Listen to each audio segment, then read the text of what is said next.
They both said this was a basketball play. Now, Greeny, let's be honest. If this was the other way around, oh, Lord, you can only imagine how the conversation would have gone. Yeah, I absolutely agree. And when you think about this circumstance in this day and age that we're in, a lot of people project their own subjective feelings on these ladies as, you know, people that have gotten to know them. If this were the other way around, oh, Lord, you could have only imagined how the conversation would have... Well, you know what, Monica? That's a good point. That's a good point. Every now and then, well, you know what they say, a dead clock is right twice a day. Breaking ESPN's Monica McNutt just took a detour from the hypocrisy highway to throw shade at Caitlin Clark after Angel Reese threw a full WWE move on her. Where was all this outrage when Clark was getting bodies slammed like she owed someone money, silent as a church mouse at midnight? But now suddenly it's a crime scene. Buckle up, because we're diving headfirst into the double standard so deep even LeBron would flop in protest. That is ESPN Monica McNutt going on a little rant about double standard with Caitlin Clark and Angel Reese over this flagrant foul in the WNBA. Oh, look who's trending again. It's ESPN's very own queen of basketball morality, Monica McNutt, the woman who apparently wakes up every morning, pours herself a fresh glass of double standards, and prays at the altar of selective outrage because when Caitlin Clark gets tackled like she's playing linebacker for the Baltimore Ravens, it's cricket's absolute silence. You could hear a pin drop in the ESPN studio right between Stephen A. Smith yelling about LeBron and some guy trying to figure out how baseball works. Oh! And they will go to the monitor. Wait a second. To review this one. Yeah, that's right. Boom! Cold clock in her head. Oh, so this was the other way around. Oh, okay. The only difference is one was a hard foul that got called a flagrant, and one was a blatant non-play on the basketball. Let me just whack Caitlin Clark across the head. And as you can see, she was fairly far from the basketball. She was fairly far from the basketball. This was a clean, oh, now's my chance to get a swipe in. Let me take it and get a swipe in because I hate that girl that wears 22 over there in Iowa. And then look at our soft ass teammates. Look at the sack of potatoes doing absolutely nothing while Caitlin Clark sits on the floor. No, nobody stands up for Nalissa. Have fun in Dallas, honey. See you, wouldn't want to be you. We had to bring in some real teammates. But what did Caitlin Clark do? What did Caitlin Clark do in this situation? But fast forward to one emotional flick of the wrist from Angel Reese, and suddenly Monica McNutt is rising like she's delivering a TED Talk titled How to Misinterpret Basketball for Clout and Chaos. It's like clockwork the moment someone with the right narrative armor throws shade, or an elbow McNutt turns into the Avengers Justice League, and Oprah all rolled into one. You get accountability, except of course if your name is Caitlin Clark. Wow. One game into the WNBA season, guys. One game in. And we have mythical racism out there. Yeah, no proof, no evidence whatsoever, but the WNBA is investigating, and ESPN just says, we must believe the WNBA, man. Racist comments. You heard that, what she said, right? Where was the comments? Where were the comments at? I don't even believe that, Angel Reese even mentioned anything about racist comments.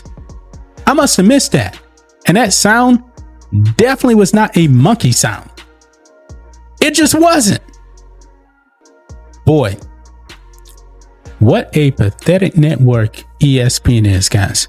Because let's be honest, Caitlin Clark could be thrown into a wall, have her arm dislocated, Madame, and McNutt would still be in the studio analyzing how it was a teachable moment in humility. And yes, Monica, it's real funny how all that sisterhood and uplifting women's sports energy seems to get left behind the minute Clark is involved. It's almost like objectivity took a sabbatical.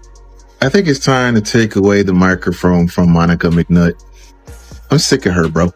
I'm really sick of her. This is the biggest goalpost mover in the media when it comes to Caitlin Clark. Remember when Caitlin was shoved to the ground like she owed someone rent money? Not a peep from McNutt's silence, so loud you could hear ESPN executives nervously shuffling their scripts around, trying to figure out if it's time to pretend they care about consistency. Nope, not worth the ratings apparently. But when Angel Reese shows some post-bucket sass, suddenly it's an emergency route. Sirens cut to Monica in full rhetorical armor. This is bigger than basketball. Now we're not saying Angel Reese doesn't Deserves scrutiny for throwing bows like she's auditioning for UFC 309, but let's call this circus what it really is. Monica McNutt's personal playground of narrative sculpting. 1 minute she's telling us we need to respect women's sports by letting them be physical, the next she's clutching pearls like she just watched Caitlin Clark blink too hard in someone's direction. And let's not pretend this is some rare slip-up. No, this is a pattern of full-blown McNuttian doctrine if Caitlin Clark does it. It's a problem if someone does it to Caitlin Clark. It's empowerment.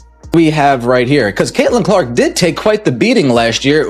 Was it just Angel Reese, or did other players decide to take some cheap shots at Caitlin? Oh, it was other players. That's interesting. Chicago Sky.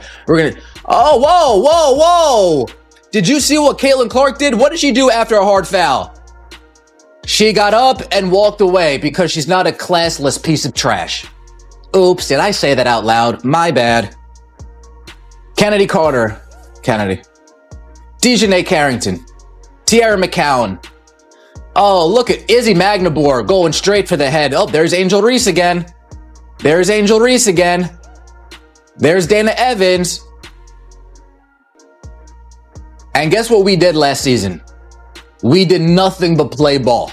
Classic ESPN coverage where objectivity goes to die and Monica McNutt is the Undertaker. There's no fair play here, just a relentless highlight reel of who can twist a clean screen into a civil rights moment faster. But oh, the hypocrisy, you can practically smell it. Remember when Clark got bulldozed 3 games in a row? ESPN's coverage treated it like a fun little montage of hustle plays. Oh, look at that passion, that intensity cut to Caitlin lying on the court wondering if she signed up for basketball or a WWE Royal Rumble. And where was Monica? Probably crafting a tweet about how Clark should learn to adjust to the physicality, because when Caitlin Clark is assaulted on court, it's not aggression, it's just good defense. You see, she's breaking barriers, so naturally she must also be expected to break a few ribs. Meanwhile, if Angel Reese so much as gets cited by a referee, Monica is on a full spiritual journey about systemic bias and emotional trauma. Next thing you know, she's quoting Maya Angelou while dissecting a foul call. Monica, it's basketball, not a Shakespearean tragedy.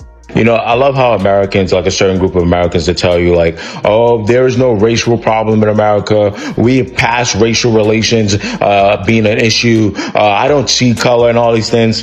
And all it takes is like one basketball game between Angel Reese and Caitlin Clark for it to turn into a goddamn race war, right? Let's talk about how ESPN and Monica McNutt transformed Caitlin Clark into a convenient scapegoat. You know, the girl who's made women's college basketball so watchable that people are skipping actual NBA games just to see her drain 30-foot threes like it's an Olympic sport. But oh no, the real problem isn't the fact that Clark is revolutionizing viewership, it's that she doesn't know her place. Translation, she's not playing by Monica's ever-changing rulebook. It's fascinating how McNutt wants us all to embrace the rise of women's sports, but only if it comes with a curated, sanitized version of femininity. She agrees with strong yes, competitive absolutely, but only if you smile politely after being blindsided and thank your opponent for the opportunity to be concussed. Monica's version of equality seems to involve a lot of Caitlin Clark being the emotional punching bag of the league, while McNutt and her ESPN buddies turn every foul against Clark into a motivational poster. You could write a book titled 101 Ways to Downplay Assault when it's on the wrong player, and McNutt would be featured in every chapter. Reese.